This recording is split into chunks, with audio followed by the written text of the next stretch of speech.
Well, each president of a Big 12 institution, so there's 10 of us, sits on the board of directors of the Big 12. The reality is it's only those 10 individuals that vote on expansion. To add a school, there have to be 8 positive votes. So it's got to be an 80% push. So where we're at right now, we had a number of meetings where we had hired a consultant to bring in and profile potential members of the Big 12 from an academic perspective, an athletic perspective, a TV market perspective, a whole bunch of different perspectives, and also how they behave. What is their history of playing by the rules, so to speak? We're in the process now of those schools that are seriously interested are going to the Big 12 office and meeting with the commissioner and really making a pitch as to why we should consider them.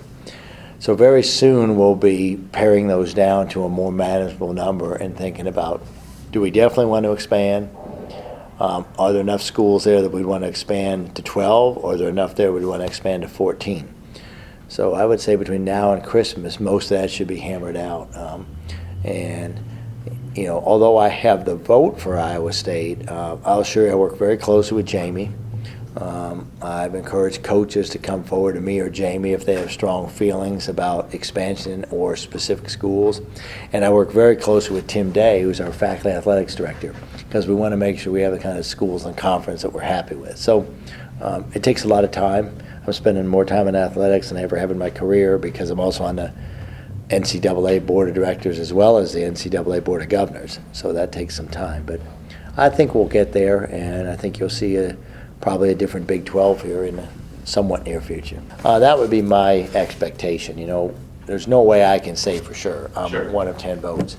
But the Big 12 board did vote to charge the commissioner with actively pursuing expansion. Yeah.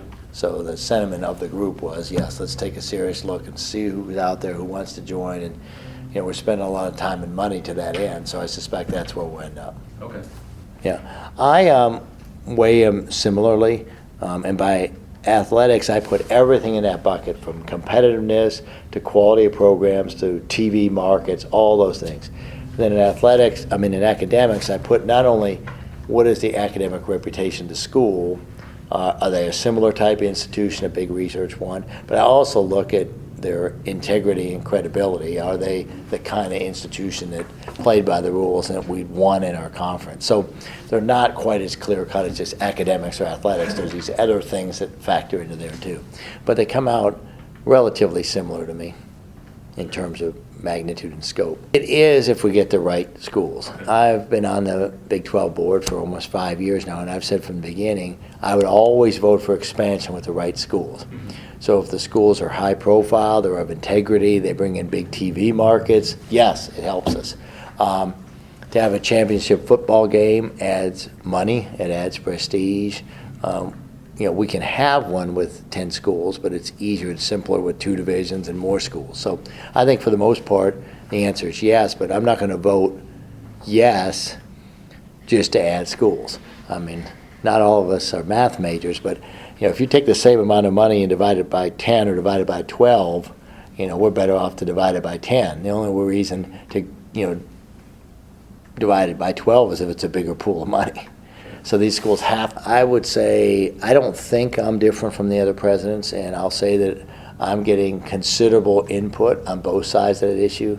It's a school of integrity, they play by the rules, they're a quality program, and people have been there and had great experiences, and we should consider BYU. There are uncomfortableness with a number of social issues, and then there's a smaller group that says, just from a pure logistics standpoint, the fact they won't compete on Sundays, they have to be home on Sunday, and the complexities, especially with schools as far away as West Virginia, makes it unworkable.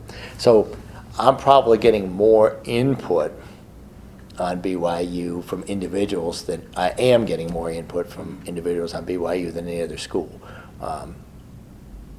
So you're correct. That is something that, if we get to considering BYU seriously, that will be a topic that comes up in the board.